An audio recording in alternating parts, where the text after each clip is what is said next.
Hello viewers, నేను యజ్ఞమూర్తి. లేటెస్ట్గా ఒక విషాదం చోటు చేసుకుంది.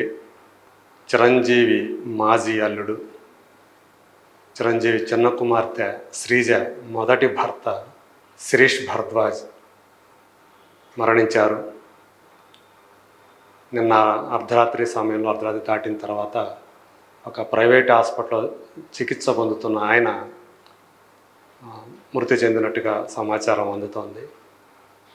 కొంతకాలంగా అతను ఊపిరితిత్తుల వ్యాధితో బాధపడుతున్నాడని సమాచారం.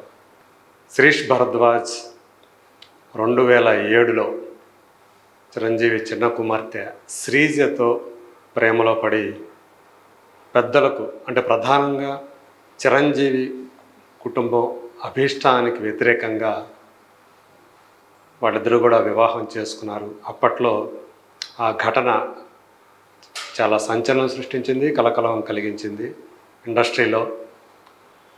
ఎందుకంటే చిరంజీవికి వాళ్ళ కుటుంబానికి ఈ వివాహం ఇష్టం లేదని చెప్పి అప్పుడు మనకు తెలిసినటువంటి సమాచారం.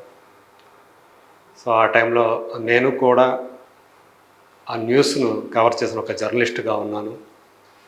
సో ఇంట్లో వాళ్ళు ఒప్పుకోకపోవడంతో శ్రీజ అప్పట్లో ఇంట్లో నుంచి వెళ్ళిపోయి శిరీష్ని పెళ్లి చేసుకుంది. ఈ పెళ్ళికి శిరీష్ భరద్వాజ్ కుటుంబం మాత్రం వాళ్ళు దాన్ని స్వాగతించారు. సో కాబట్టి వాళ్ళు అక్కడికే వెళ్ళి ఆ తర్వాత కాపురం చేశారు. వాళ్ళ వైవాహిక బంధానికి చిహ్నంగా ఒక పాప పుట్టింది. ఆ అమ్మాయికి నివృత్తి అనే పేరు కూడా పెట్టుకున్నారు. తర్వాత 7 సంవత్సరాల పాటు వాళ్ళ సంసారం కొనసాగింది.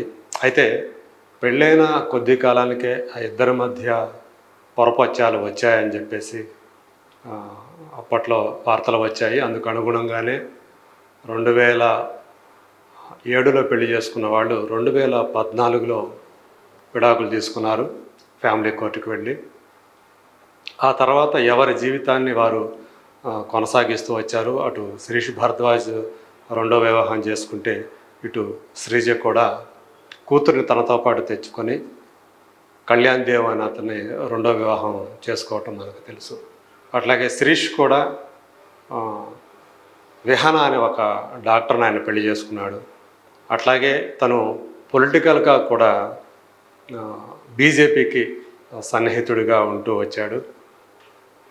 ఇప్పటి ప్రధానమంత్రి నరేంద్ర మోడీ గుజరాత్ ముఖ్యమంత్రిగా ఉన్న టైంలో అప్పుడు ఆయన కలవటం కూడా, అప్పుడు ఆ ఫోటోలు కూడా ఆ టైంలో విరివిగా మీడియాలో వచ్చాయి.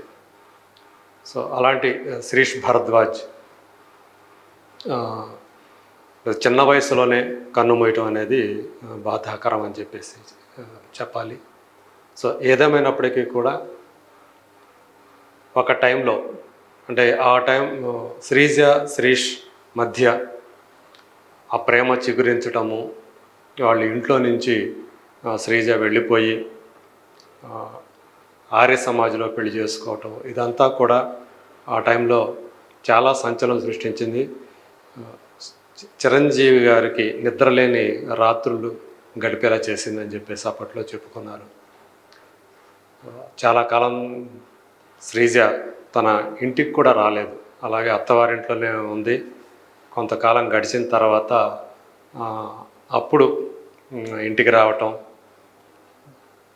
ఇంటికి వచ్చిన, అంటే తను పుట్టింటికి వచ్చినటువంటి కొద్ది కాలం తర్వాత నుంచే వాళ్ళిద్దరి మధ్య, అంటే ఇది శిరీష్ భరద్వాజ్కి ఇష్టం లేదని, సో ఆమె మనసుని విరిచేస్తారని చెప్పేసి అతను అట్లా అంటున్నట్టుగా అప్పట్లో మనం వార్తలు చదువుకున్నాము.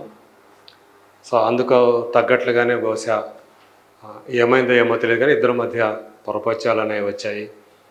ఎందుకంటే ఒక గోల్డెన్ స్పూన్తో పుట్టిన అమ్మాయి ఒక సాధారణ మధ్యతరగతి కుటుంబానికి చెందినటువంటి ఒక అబ్బాయిని సినిమాల వరకు ఓకే కానీ సినిమాలో చూపించడం, బట్ నిజ జీవితంలో వచ్చేటప్పటికి ఆ లైఫ్ స్టైల్కి అలవాటు పడడం కొంచెం ఆమెకి కష్టమై ఉండొచ్చు. లేదంటే మొత్తానికి ఇద్దరి మధ్య అభిప్రాయ భేదాలు రావటం, అవి తారాస్థాయికి చేరి ఒక పాపకు తల్లిదండ్రులు అయిన తర్వాత పెళ్ళైన 7 ఏళ్లకి విడిపోవటం అదంతా కూడా ఆ రోజుల్లో ఒక పెద్ద సంచలనమే సృష్టించిందని చెప్పాలి. తెలుగు సమాజంలో కానివ్వండి, అట్లాగే తెలుగు సినిమా ఇండస్ట్రీలో కానివ్వండి.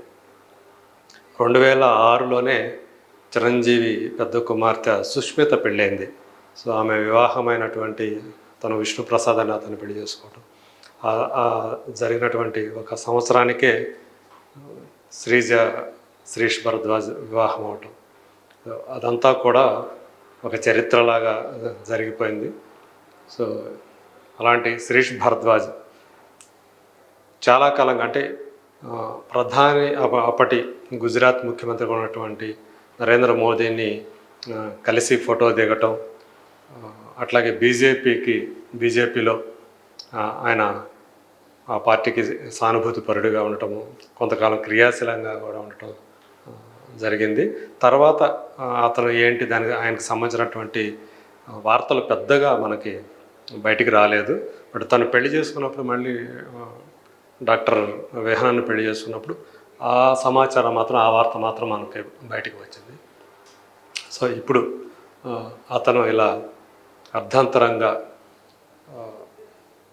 లంగ్స్ డిఫెక్ట్ తోటి ఊపిరితిత్తుల వ్యాధికి గురయ్యి ఇలా అర్ధాంతరంగా మృతి చెందడం మాత్రం చాలా బాధాకరం అని చెప్పాలి. సో అతని మృతికి నివాళి.